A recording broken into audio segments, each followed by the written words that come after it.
To the other side of the world now. Have the wheels fallen off the Jacinda Ardern juggernaut?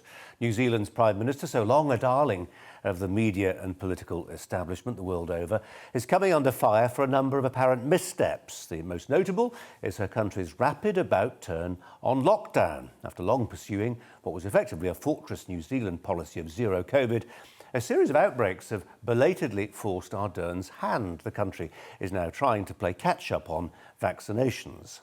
Then there was Australia's decision to sign up to the AUKUS Defence Pact with the UK and the US.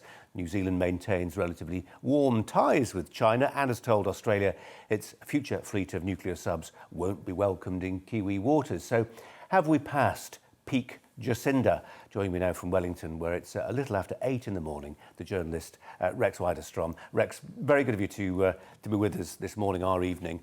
Have we passed peak Ardern? I think we have, and that is why we've had this amazing about face in what was an absolutely unwaverable line of lockdowns and more lockdowns to eliminate COVID. We've given that away, and I think that's because she realises that she's started to lose the country on that, and a lot of her popularity was based on supposedly having saved us last year from the COVID outbreak. So easy, Rex, to be wise with hindsight, isn't it? I mean, for long periods of time, she was lauded. The policy was lauded, wasn't it? This idea that you could seal off your country, you could pursue zero COVID.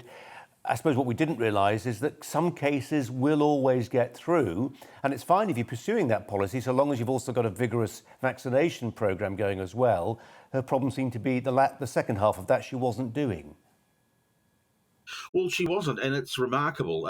They have always claimed from the very beginning, they said that we were first in the queue, was the government's words when all this started to happen. And, we clearly haven't been. It's been revealed that Pfizer sought a meeting with the government to talk about the vaccine last year and work out, how much we needed and how we're going to distribute it. 6 weeks later, they got a reply from the government. So clearly wasn't a priority. And now we're being told it is our number one priority.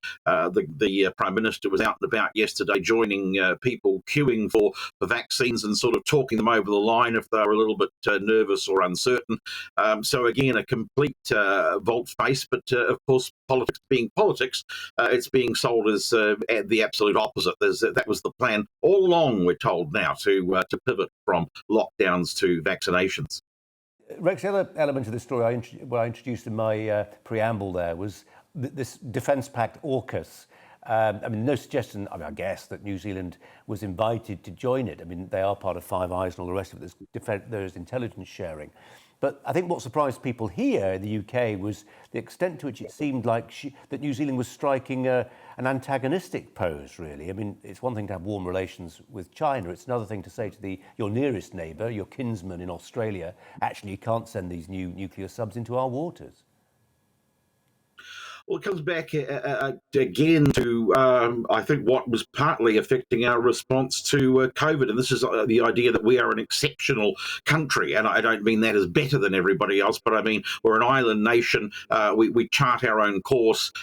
We can do things differently to everybody else. And, of course, the nuclear-free ban comes back to, first of all, the bombing of the Rainbow Warrior by France in a New Zealand port and the growing, at the time, Cold War, because we have to go back that far to the 80s between the United States and Russia. And the United States was thought to be sending nuclear ships to our ports. Some people were very unhappy about this. And so the government of the day decided that it was going to show just how exceptional we were and ban nuclear ships from our waters. Now, how we tell whether a submarine is nuclear or not, nobody's ever been able to adequately explain. But that is the rules. If your submarine is nuclear, you're not welcome here. And it has been for quite some time. The Australians shouldn't really have been surprised that they were told that was the case, because they would have known about it for a long time. But you're right, the other part of that was to say, well, we're not really too interested in what we're doing anyway, when we see our future is aligned with